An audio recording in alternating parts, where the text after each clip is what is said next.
Mais quels seraient les meilleurs et les pires tirages pour nos clubs français en Ligue des Champions? On commence par le chapeau 1, où les favoris sont sortis. Hormis le PSG donc, le Borussia Dortmund semble être l'adversaire le plus prenable à domicile. Autant d'une saison compliquée l'année passée, et même s'il y a eu du mieux depuis l'arrivée de Nico Kovac, qui a d'ailleurs prolongé, le club allemand ne s'est pas forcément renforcé lors du mercato d'été et reste une équipe plus solide à domicile au Signal Iduna Park que dans les autres stades. À l'extérieur, le choix est plus délicat. J'opte donc pour la facilité avec Chelsea, l'équipe la moins expérimentée et qui va donc retrouver la Ligue des Champions 3 saisons après sa dernière participation. Dans le chapeau 2, là aussi, il y a du costaud, même si pour moi, deux équipes sortent du lot. À domicile, le club Bruges, qui a battu les Rangers en barrage, semble être l'adversaire le plus prenable.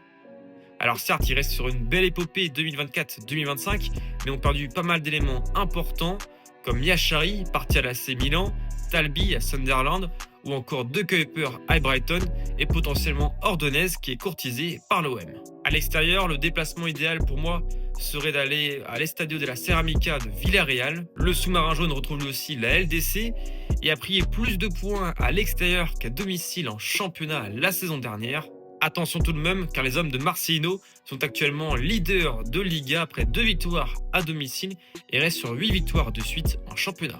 Concernant le chapeau 3, celui qui concerne l'OM, là aussi il y a pas mal d'écart entre plusieurs équipes. D'abord les Norvégiens de Bodo Glimt qui vont découvrir pour la première fois la Ligue des Champions dans leur histoire et qui risquent de galérer à voyager de la Norvège à l'Europe. Et pour ça, pour moi, c'est l'équipe la plus facile à prendre à domicile. Tandis que les Tchèques du Slavia Prague, qui retrouvent également la LDC, ont effectué une campagne européenne difficile la saison dernière en Ligue Europa, notamment à domicile, ne prenant que 2 points sur 12 possibles et terminant 30e du classement général.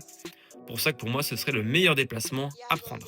Enfin, on termine avec le chapeau 4, où se trouve l'AS Monaco, où là aussi, pas mal de petits nouveaux. S'il vaudrait mieux éviter un déplacement au Kazakhstan, recevoir le Kairat Almaty me semble être un joli petit cadeau, tout comme de se déplacer chez les Chypriotes du Paphos, le club de David Luiz, puisque Chypre n'est pas très loin du sud de la France. Et puis on va pas se le cacher, se déplacer à Chypre pour faire la fête, c'est quand même sympa, donc il risque d'y avoir pas mal de supporters à se déplacer. Les pires tirages sont à retrouver dans la partie 2, alors n'hésitez pas à vous abonner pour ne pas les manquer.